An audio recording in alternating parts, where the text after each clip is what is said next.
He-Man, G.I. Joe, the Transformers.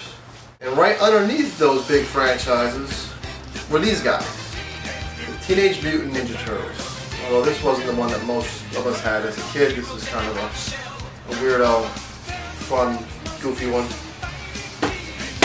Yeah, they looked like this, and they were cool and they were awesome. And this franchise, for me, is just underneath the huge ones. You know, Thundercats, and He-Man, and G.I. Joe, and Transformers, that's everyone's favorite.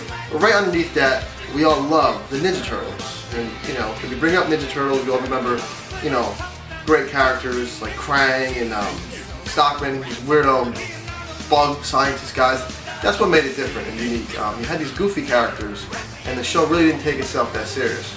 So today we're going to look at some toys from the new Ninja Turtles cartoon that none of us know about, and I don't care about, but the toys that came out are a surprise. So here's a nice shot of the gang, all standing together, and you can see they got like, they all have different paint jobs, they have different heights, different facial expressions, they all just don't have that mean face, and they don't look like they're jacked up on steroids. They do look like, see this guy? Looks like he's just pumped full of like Angelo and Test and Winstrel, and he's just pissed off. He's really pissed off. Donatello was never that pissed off. So I like how Donatello has like this real, just normal face going on. And Leo's ready for action, and Michelangelo, you don't know what you're getting at him, and Raphael's pissed off. They're really cool. And there they are standing there together. Just a nice shot. I'm going to pick up one at random. My favorite was Leonardo.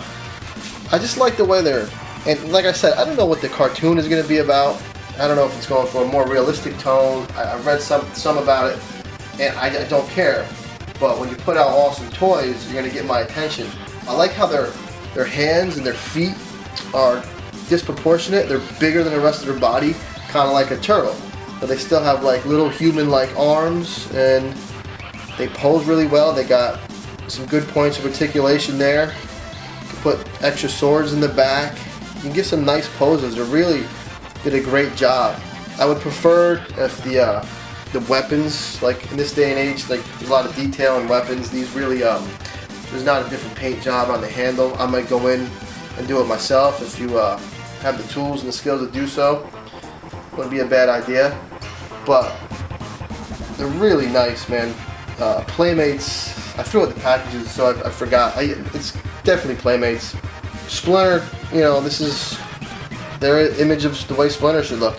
I only picked him up because he just completes the little set. I wish this was still cloth like the old school one, but it's not bad. He doesn't really do that much for me, but him standing up there looks cool. The new Krang kind of looks like he's in a T2 type body, and I have no problem with that. I wish there would have been a glass shield over him to protect him, but what is cool, you can kind of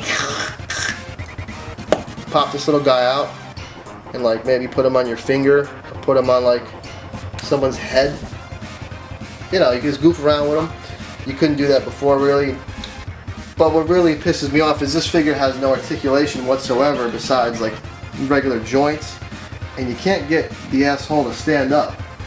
Which, if you like posing figures and taking pictures of them, like well, that's about it. That's all you're gonna get. Moving on to Shredder. He has a nice upper torso with some nice little bit of articulation in the elbow joints and the wrists, and he would have been an awesome figure, but there's one major flaw. His knees don't bend, which I thought was really kind of weird, and the purple don't pop out as well as I'd like it to. But like I said, that's only if the image of the original series is in your head. I mean, he also doesn't have a cape, which I thought would have, you know, been a nice touch. I might go in there and put a cape in there because, like I said, these for me aren't figures for the new cartoon. They're kind of just like updates of the old figures. They kind of look, to me, a cross between the old cartoon and the original comic books. If you look in there, you got some battle damage on the shell. They're really neat.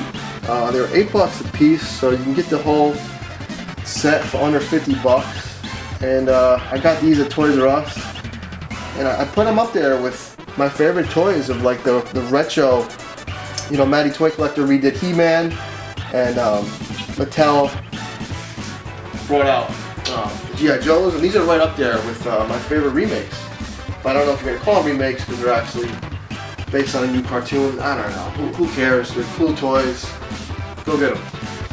Like I said, here's some figures from the classic line. Got some movie ones mixed in with some real goofy.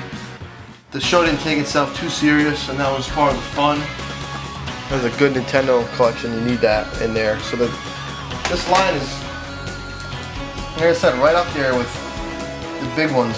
Thundercats, He-Man, G.I. Joe, Transformers. The Ninja Turtles were right there with it. And if you're gonna have a franchise, you need awesome toys.